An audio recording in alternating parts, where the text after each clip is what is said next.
Just over 10 years ago, Sima led the charge to establish a Department of Islamic Art at the Museum of Fine Arts Houston. It is now the fastest growing department in the museum and in the country. She considers the museum the cultural home away from home for herself and many others who have left their homelands. And today, Sima's committee is one of the most active and diverse within the museum.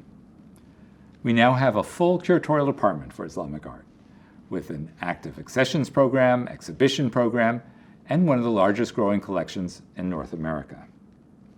None of this would have been possible without Sima's vision and leadership. Thank you, Sima June. Wanted to say a few words about my very good friend Sima Ladjevardian and congratulate her on the Arrival Award.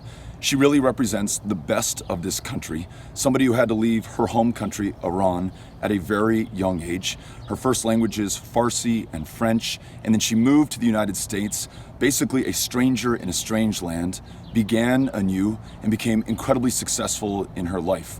From her academic career to her legal practices, to her ability to bring people together from disparate and different backgrounds in common as Americans. I'm so grateful for the work that she does in the greater Houston community, so grateful for the work that she does for this country, and I'm so grateful for what she represents for the future of the United States of America. Could not be more proud of Sima Ladjevardian and the work she's doing, and so grateful to see what she does next. I am so interested to hear about your story. Tell me about your family. I was born in Iran, in Tehran, to Farida and Mozaffar Jandagi. I have an older brother and a younger brother. My father's, my grandfather was a judge in a city of Kerman, and my dad went to law school and started various businesses and eventually went in the parliament in Iran. My mother's family side was all very much involved in foreign policy, and majority of her family were ambassadors or were involved in politics. And my grandmother was one of the first women that got into Congress in Iran and helped pass the women's right to vote even before France had the women's rights to vote. So it was, they were all very civically engaged. I had a wonderful childhood. My mother we have a very big family, okay. And it was a very big deal for her to instill in me and my brothers to always be, every weekend, every trip we went with cousins, with aunts, with uncles. I have just beautiful memories about being together as a family. Yeah, that was a huge part, it sounds like. It was a big part, of your upbringing. Yeah, and absolutely. so your parents kind of instilled that value. Absolutely. That family kind of comes first. Absolutely. How did you choose what career you were going to pursue? So again, both my father and my grandmother were big influencers in my life. Yeah. And she always told me that if you want to make a difference, you have to have a higher degree. And the way you stand up for people is to be an attorney. Because she helped pass the women's right to vote, she understood how advocacy was so important. Your grandmother? My grandmother did. Wow. Yeah, and then my father... How did she do that? How did she... She was one of the first congresswomen in Iran. And there was a women's group that started back then, and they were just advocated it. And it took a long time, but it passed. That's fantastic. Which was incredible. Yeah. My father and both my mom and dad were very encouraging that I should go to law school. And originally what I wanted to do was human rights. Yeah. So that's why I wanted to study and then move to Europe and then just work on international law and human rights. Yeah. And then I got married and I moved to Houston. Yeah. So I went into corporate law first, and then I've done a lot of divorce law actually, and then divorce mediation, because in a way, I think that's also helping people through very difficult periods of their lives. Yeah. And I still do that, and I still do some consulting on business law, Yeah. but I just think it teaches you to be a good advocate for whatever it is that you're doing in your life. Yeah. So what brought you to the U.S.? So in 1978, a lot of unrest had started in Iran. Okay. You know, there were demonstrations going everywhere. There was martial law. We didn't really understand what was going on, except school kept being closed. And Yeah. you How know, old were you? I was 12. Okay. And sorry, I was 10 and a half. No, I was not Okay. 12. I was Okay. 10. So school was being closed constantly, so we would get to go home. It was fun for us, except one day we were sitting in the classroom, and our school was on one of the main streets in Tehran. And we felt like there was a big earthquake, like the school just started shaking and shaking, and we all ran out of the classroom. A very scary sight to see coming out of there. And I think that was the first time we realized, oh, there's something going on. Wow.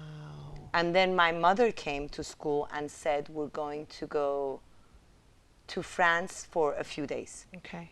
And it's funny, I went home and I was packing a little bag, and I had a really weird premonition that we're never coming back.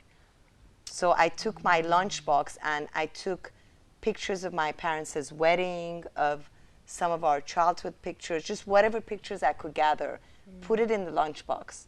And I took it out with us when we went to France. And those are the only pictures we have left. I was too young to understand at all what the political repercussions of all that was.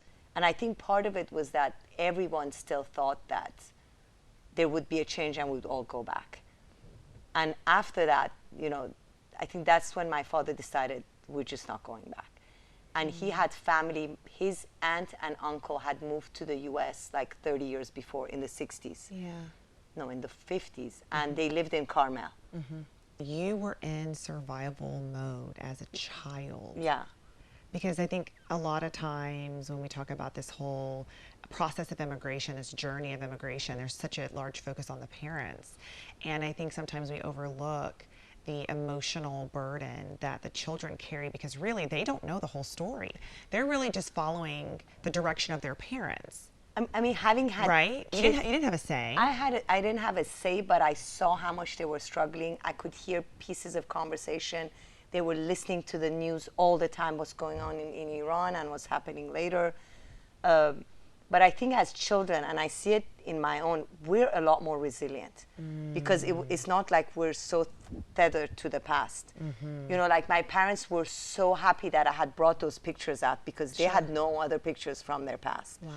And, but I think I just think we had to do what we had to do, and we did. And you did it. And we did it.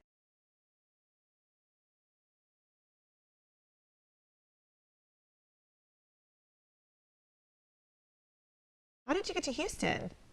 Oh my God, that's a whole other roundabout way. So I went from UCLA to law school in San Francisco. Okay. And while I was in law school, I met my husband, who was from okay. Houston. Oh. So his You family. followed for love. I followed for love. I did not know where Houston was. So Okay. I'd gone to law school to study international law. Okay. Because I always thought, you know, I could make a difference because of all the Wow. international things Sure, going sure. on. And when I met my husband and eventually moved to Houston, I mean, he would tell me that Houston is like San Francisco. Okay. There's a beautiful blue river and there are palm trees. And Can you tell me where the Blue and River the is? first time I landed, I had the image of Dallas, the Yeah, movie. sure, That's sure. all it's dry. So I'm landing and it's all green. And I'm like, this is interesting.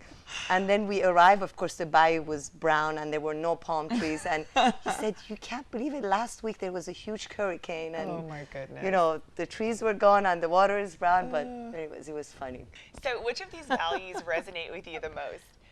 Unity, hope, respect, or justice? I have to say unity. Because I think like what has been the focus of most of my life has been unifying various groups of people to achieve a purpose. Whether it's to make a difference, whether it's to teach something, whether it's to educate, gather, I have to say unity. So what advice would you give immigrants? I mean, based on what I've gone through, is that I think the most important thing is that you come here, you work hard, and you get educated. And by doing that, you can contribute so much and advance, and you can pretty much do anything you want. The other most important thing to me is that don't be scared. Don't be afraid. Just reach out. If you have a question, if you want to belong to something, if there's something you want to do, get active in the community.